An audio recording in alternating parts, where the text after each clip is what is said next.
I've been living outside of the US. This is my second year in Latin America. And two of the biggest reasons, really three reasons I wanted to leave is one, I wanted to learn Spanish, two, food quality, and three, dating. Moving abroad as it pertains to dating, it solves an access problem. We spend a lot of time thinking about like the how to. And what I've learned is attraction is one thing, but then there's a whole nother component that comes to managing relationships with women.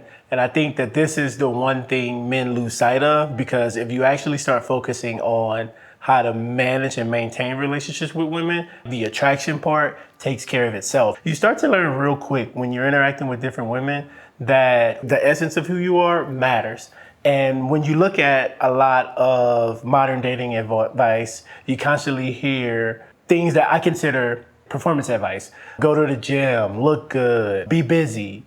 And I kind of feel like if everything you're doing is centered around attracting women, then at what point are you spending time developing who you are as a person? Because that is going to be the most critical thing. When it comes to managing relationships with anybody, you have to have boundaries. You have to have a sense of self-respect that's not egotistical, but more so something that commands a presence of who you are, because that's what women are more attracted to. Perfect example, there's a story. When I first arrived here, I started noticing that you'd make plans and it was very casual to change them or cancel at the last minute. And I asked around, you read things on the internet as well. And a lot of men would just say, oh, it's casual, like just be consistent and like you'll get the date the next time. And so I went on, and as often as I kept having these experiences, I just noticed that me personally, it didn't sit well with me. Just from a personal standpoint, I felt like, one, I'm bringing a lot to the table. I'm initiating. There's things that I'm doing, and I think the least you could do is be respectful of time and show up.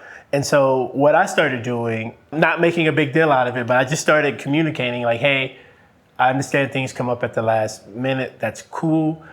However, I don't tend to reschedule dates. What I noticed was, one, the cancellations happen less and less. If I had, let's say, 7 dates, the cancellations went from like maybe 4 to 1 or 2.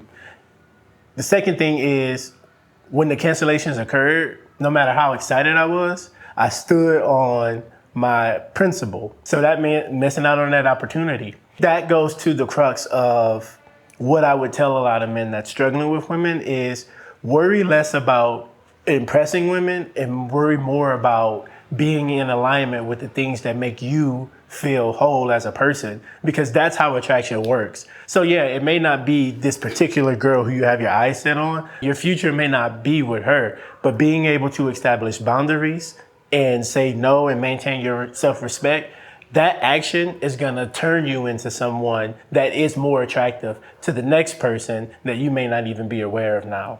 So yeah, I plan on doing these once a day, maybe Monday through Saturdays. This is gonna be a daily series that I'm doing to, one, develop my voice, develop the message of this channel, and to be able to be in creative mode. YouTube requires a lot of scripting, a lot of packaging thumbnails and titles, and in a way, the process gets in the way of really just trying to create and deliver a message. If you found this helpful, please like, comment, and subscribe.